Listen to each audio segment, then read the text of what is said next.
Alright guys, so I'm going to go over the Crusade notes with you guys. You guys are going to copy these down in your notebook tomorrow.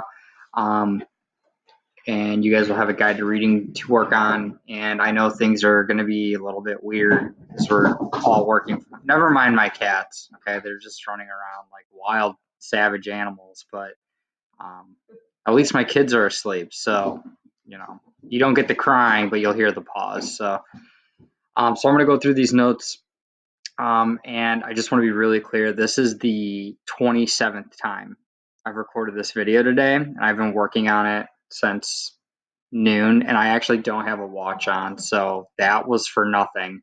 So I'm going to start the notes, and if I make it to the end of this video and I post it, just know that this was a long and burdensome process, and I was only doing it for those of you that like hearing the notes. So you're welcome, because this has been horrible. Hopefully it'll get better though. So no more further ado. I'm just going to try and get through this. So the Crusades have there's a couple of causes that start out with the Crusades. So this is kind of like what builds up to the actual Crusades. So you have the Seljuk Turks. This is about right around the year 1000, late 1000s. The Seljuk Turks, they start expanding from just where they're at in Turkey, and they start expanding into the Eastern Mediterranean and Palestine. So there are people from Central Asia that gain control of Palestine. From there, they go on to attack Asia Minor, and they attack the Byzantine Empire. And we talked about the Great Schism, so we know that the Byzantine Empire and the Catholic Church are not on the best of terms. In fact, they're not on any terms with one another, but they actually call upon one another to unite against the Muslim invasion of Europe. So Emperor calls on Pope Urban II for help, and he is eager to regain the Holy Land in hopes that the Muslims, they called them infidels. They were hoping that the Muslims could be pushed out of the Eastern Mediterranean and Europe altogether, and that they would be able to regain the Holy Land. Okay, so Urban calls a meeting of church leaders and feudal lords from all over Europe to meet, and they meet in southern France and Clermont, and they essentially the message is simple. It's, hey, guys, quit fighting against one another, quit fighting over this piece of land in Europe, or quit fighting over, having influence or that wealth in Europe. And why don't you guys take on this mission from God to defeat the Muslims and take back the Holy Land? And as a symbol of taking on this mission, they decided to wear the cross of Christ, which is this red cross that you see down here.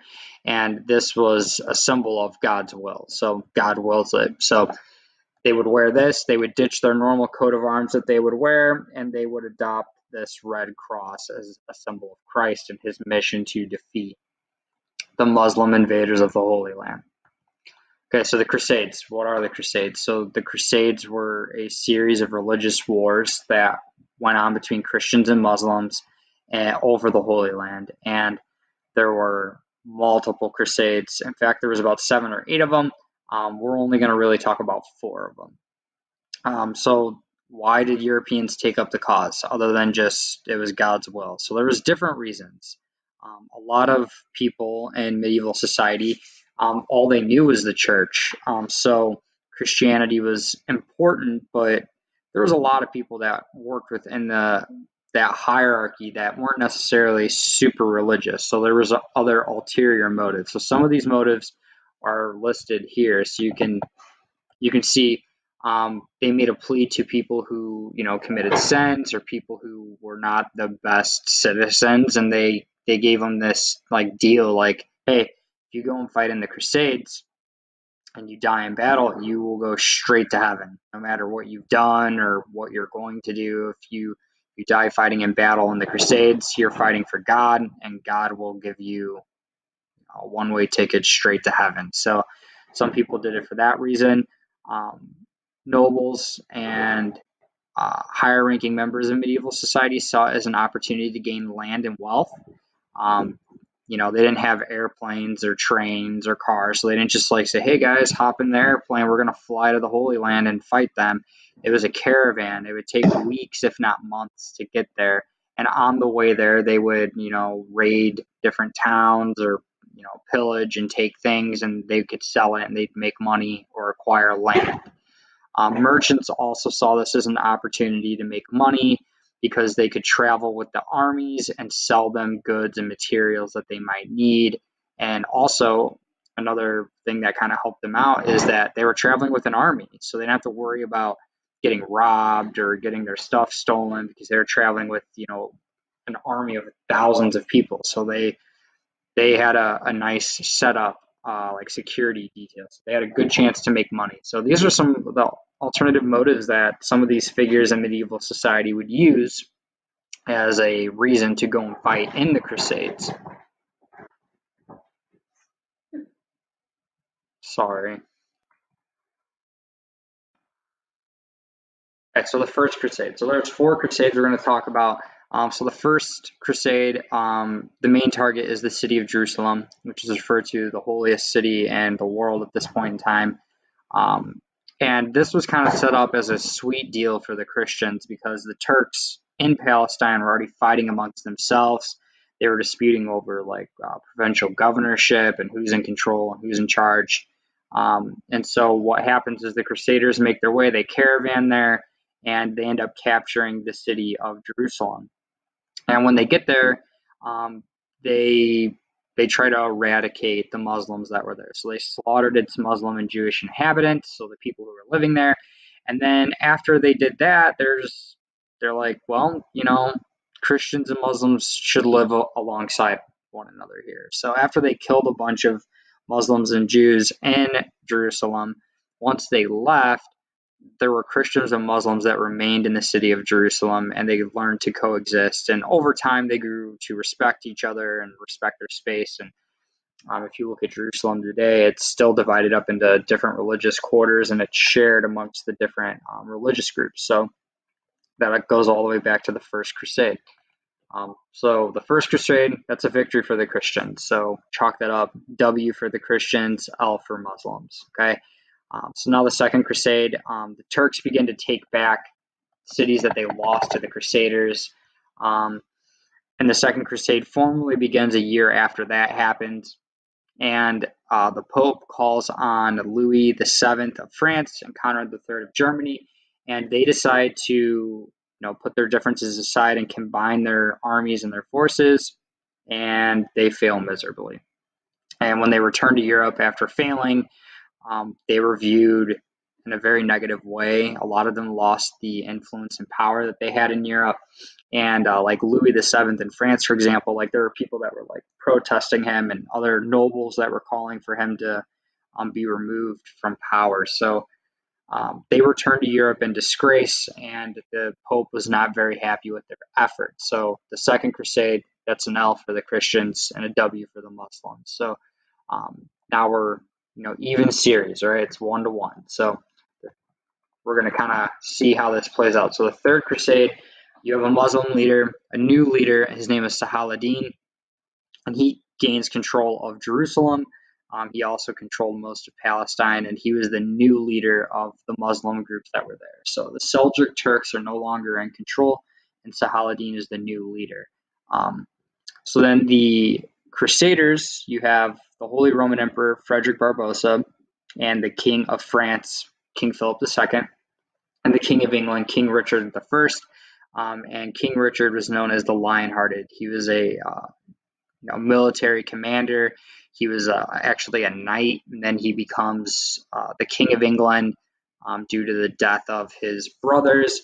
And he is known for his combat and conflict experience. So he was viewed as the perfect person to send on this Third Crusade. He was a very strong leader and fighter. So one of the main decisions that they made was that these 3 different leaders decided to lead separate armies. They didn't want to unite their armies. They went in as 3 different groups in waves, if you will.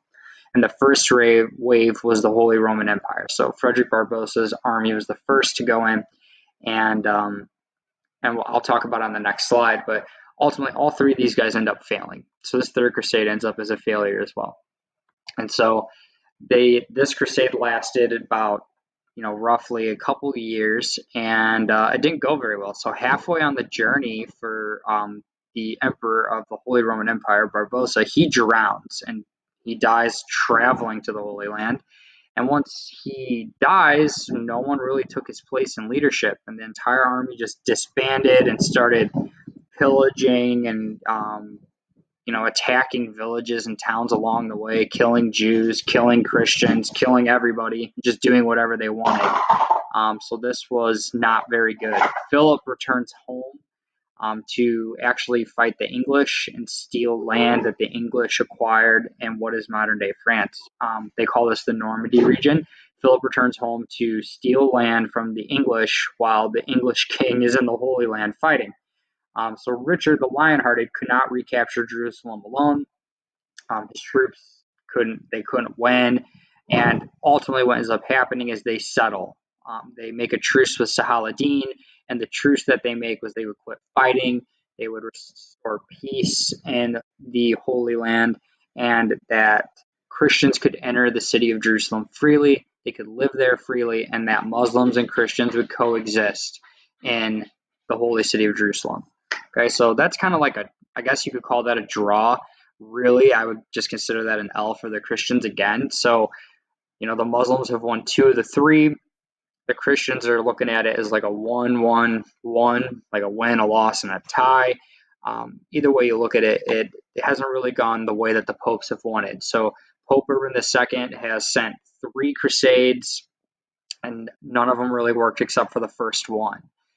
So this kind of takes us to the 4th crusade. We have a new pope now, Pope Innocent III, and he goes and gathers French knights to fight in this crusade.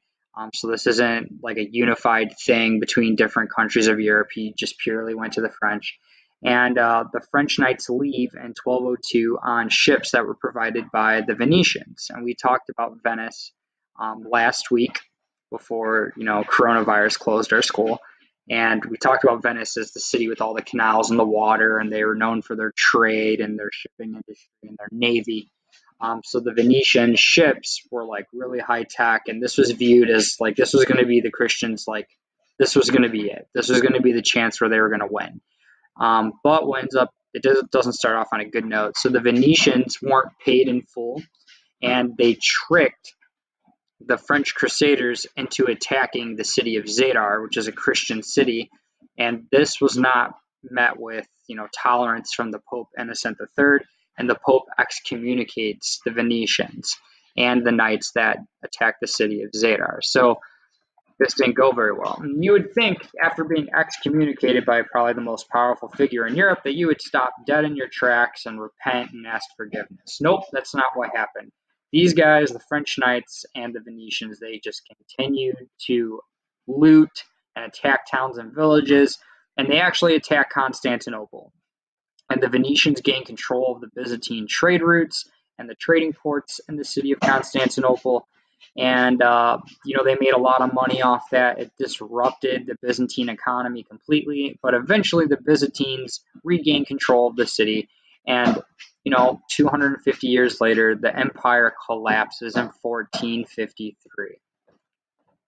So this leads to the complete collapse of the Byzantine Empire.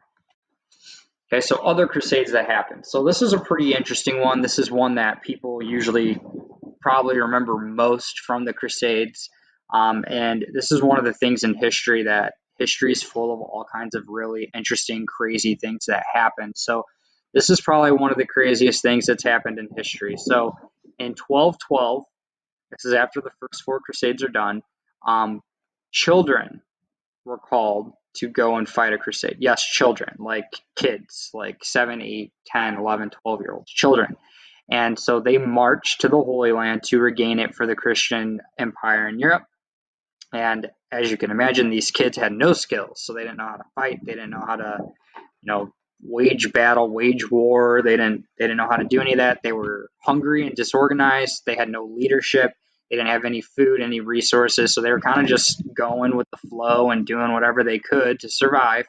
And the Pope ultimately ends up sending them send some of them home because they weren't, like they weren't going to make it. So he sends some of them home. So what ends up happening is those kids that get sent home, they actually get tricked into boarding ships. So you would have these sailors, they would kind of like roll up with their ship and be like, you guys going back to Europe? And they'd be like, yep. And so they'd be like, oh, cool, well, we'll take you back there. And they're like, oh, sweet. And so they jump on the ship and they just sell those kids into slavery.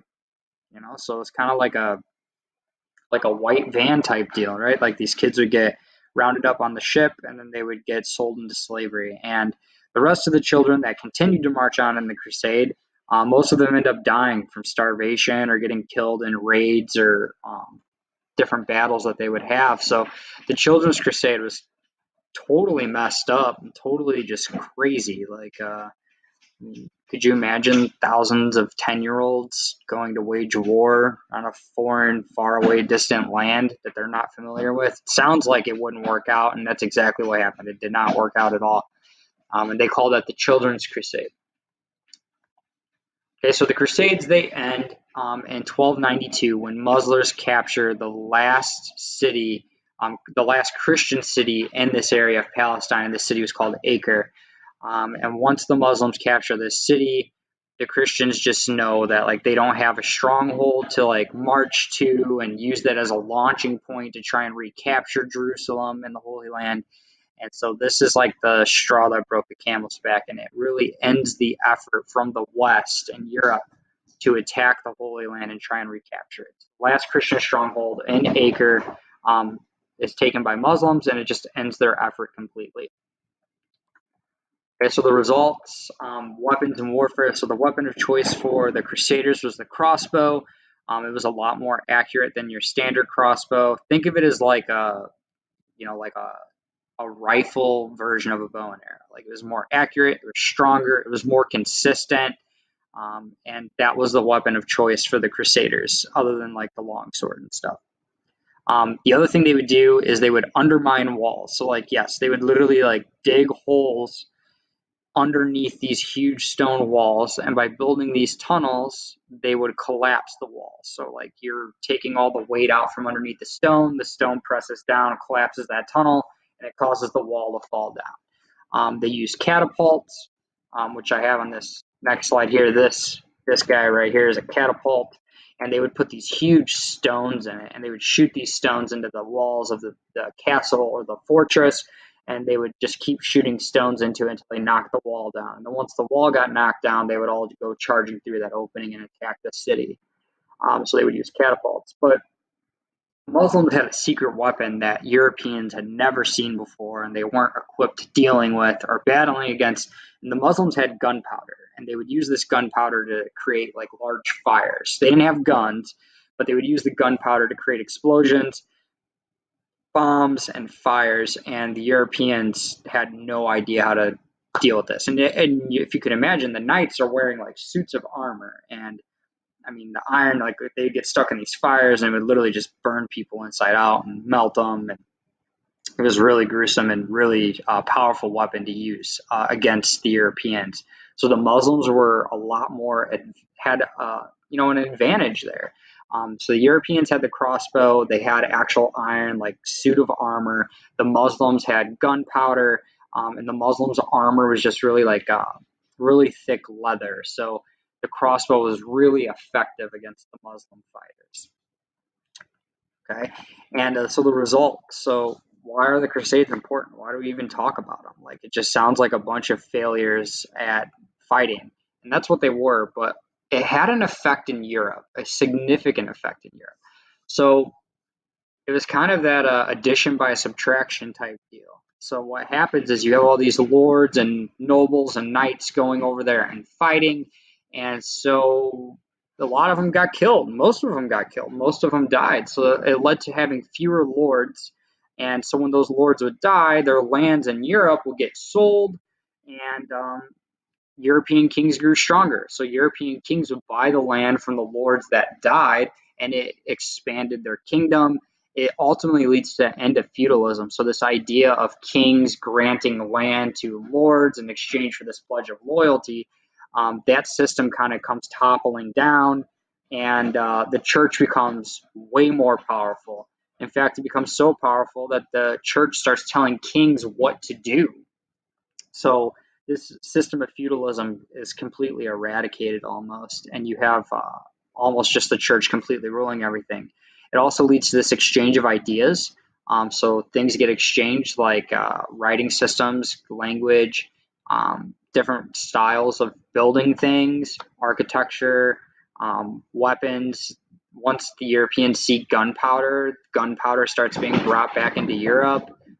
Mathematics, all different things kind of change. It's just like an opening to this whole new world of things, and the things that they like and that are good, they brought back with them. So this exchange of ideas becomes very significant in Europe, especially when we continue moving forward. You'll see what I'm talking about.